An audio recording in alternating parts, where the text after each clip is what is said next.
ED समेत दूसरी केंद्रीय एजेंसियों के दुरुपयोग को लेकर राज्यसभा में आज जमकर नारेबाजी हुई। सत्ता पक्ष और विपक्ष के बीच तीखी नोकझोंक हुई। हंगामे के बीच आज 14वें दिन भी सत्र नहीं चल सका। नेशनल हेराल्ड का दफ्तर सील होने के बाद कांग्रेस नेता राहुल गांधी ने बीजेपी पर जोरदार हमला बोला है। राहुल गांधी ने कहा कि सरकार दबाव डालकर चुप कराना चाहती है। पीएम मोदी और अमित शाह जो इस देश के लोकतंत्र के खिलाफ कर रहे हैं, जो करना है कर लें। राहुल गांधी के बयान पर केंद्रीय कानून मंत्री एसपी सिंह बघेल ने पलटवार किया। कहा सरकार किसी को डराती नहीं, उनको डरना नहीं चाहिए।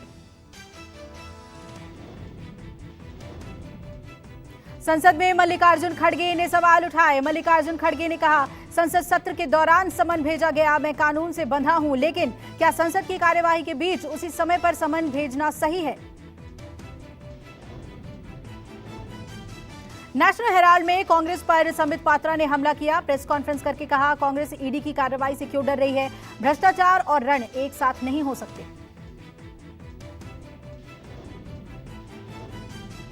असम में एक बार फिर चला बुलडोजर। प्रशासन ने आतंकी मुस्तफा का मदरसा ढहाया। आतंकी मुस्तफा का मदरसा मोइराबारी इलाके में था। मुस्तफा को हाल ही में बांग्लादेश स्थित आतंकी संगठन अंसारुल्लाह बांग्ला टीम और AQIS के साथ कनेक्शन के लिए गिरफ्तार किया गया था। बुलडोजर एक्शन पर सीएम हेमंत बिस्व शर्मा ने कहा हम असम में 800 सरकारी मदरसों को पहले ही खत्म कर चुके हैं, लेकिन राज्य में कई कौमी मदरसे हैं।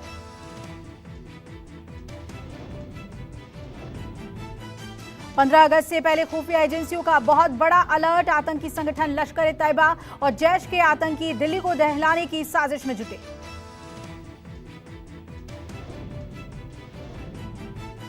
जस्टिस यूयू ललित देश के अगले मुख्य न्यायाधीश हो सकते हैं। मौजूदा CJI जस्टिस रमन्ना ने सरकार को जस्टिस ललित के नाम की सिफारिश भेजी है। आज से 4 दिन के दिल्ली दौरे पर ममता बनर्जी। 8 अगस्त तक दिल्ली में ही रहेंगी ममता बनर्जी। प्रधानमंत्री मोदी और राष्ट्रपति द्रौपदी मुर्मू से करेंगी मुलाकात।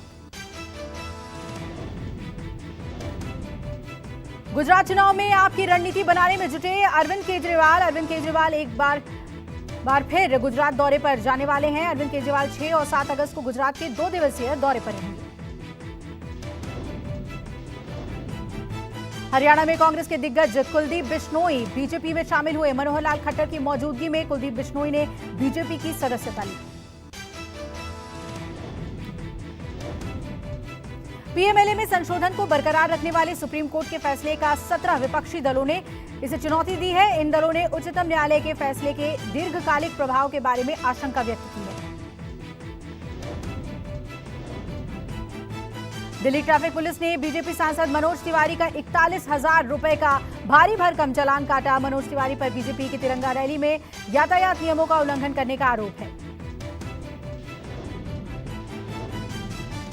एमएलसी चुनाव में सपा प्रत्याशी कीर्ति कौल का पर्चा रद्द होने के बाद अखिलेश यादव ने बैठक बुलाई। अखिलेश यादव ने पार्टी के रणनीतिकारों से सवाल जवाब किए। अखिलेश यादव ने कहा ऐसी गलती नहीं होनी चाहिए थी। पात्रा चौल घोटाले में संजय राउत को आज भी नहीं मिली राहत। कोर्ट ने संजय राउत को एक बार फिर ईडी की कस्टडी में भेज दिया है। संजय राउत को 8 अगस्त तक फिर ईडी के रिमांड में भेज दिया गया। मध्य प्रदेश के होशंगाबाद में गोवंश तस्करी के चलते हुई मॉब लिंचिंग का वीडियो वायरल हुआ। वीडियो में गौ तस्करों को भीड़ पीटते दिखी और वायरल वीडियो की मदद से पुलिस आरोपियों की तलाश में जुटी। एक बार फिर बड़ा हवाई हादसा टला। गो फर्स्ट के प्लेन से टकराया पक्षी टकराने के बाद फ्लाइट को डाइवर्ट किया गया। बताया जा रहा है कि अहमदाबाद से चंडीगढ़ की ओर जा रही फ्लाइट से एक पक्षी टकरा गया था। बांदा जेल में बंद माफिया मुख्तार अंसारी पर गाजीपुर पुलिस ने एक्शन लिया है। पुलिस ने मुख्तार की पत्नी आफसा अंसारी की अवैध जमीन को कुर्क कर लिया है। दिल्ली में दुनिया का सबसे बड़ा तिरंगा बनाने का कार्यक्रम रद्द कर दिया गया। बुराड़ी ग्राउंड पर पानी भर जाने की वजह से इस बड़े कार्यक्रम को कैंसिल किया गया। उत्तराखंड में भारी बारिश का कहर। खतरे के निशान से ऊपर बह रही है गंगा। पहाड़ों से हो रही बारिश से नदियों का जलस्तर बढ़ा। आसपास के इलाकों में राहत बचाव कार्य तेज हुआ। बिहार के मोतिहारी में बारिश और बाढ़ की वजह से स्थानीय नदियां उफान पर हैं। बारिश और बाढ़ के चलते मोतिहारी से शिवहर का सड़क संपर्क टूटा। देवापुर से शिवहर जिला के बेलवा गांव तक लोगों के आने जाने के लिए नाव का सहारा लिया जा रहा है। राजस्थान में मूसलाधार बारिश से प्रशासन की पोल खुली। जयपुर, सीकर और भीलवाड़ा में लोगों के घरों, स्कूलों में पानी भरा। मराठवाड़ा के जालना में इनकम टैक्स की छापेमारी की गई। 3 व्यापारियों के ठिकानों पर रेड की गई। जिन व्यापारियों के यहां छापे पड़े हैं उनमें से कुछ ने राम मंदिर के लिए 1 से 1.5 रुपए का चंदा दिया था। 15 अगस्त से पहले दिल्ली में भारी मात्रा में हथियार बरामद किए गए। दिल्ली पुलिस ने अंतर्राज्यीय अवैध हथियार सिंडिकेट का भंडाफोड़ किया। 12 पिस्टल और 12 जिंदा कारतूस बरामद किए।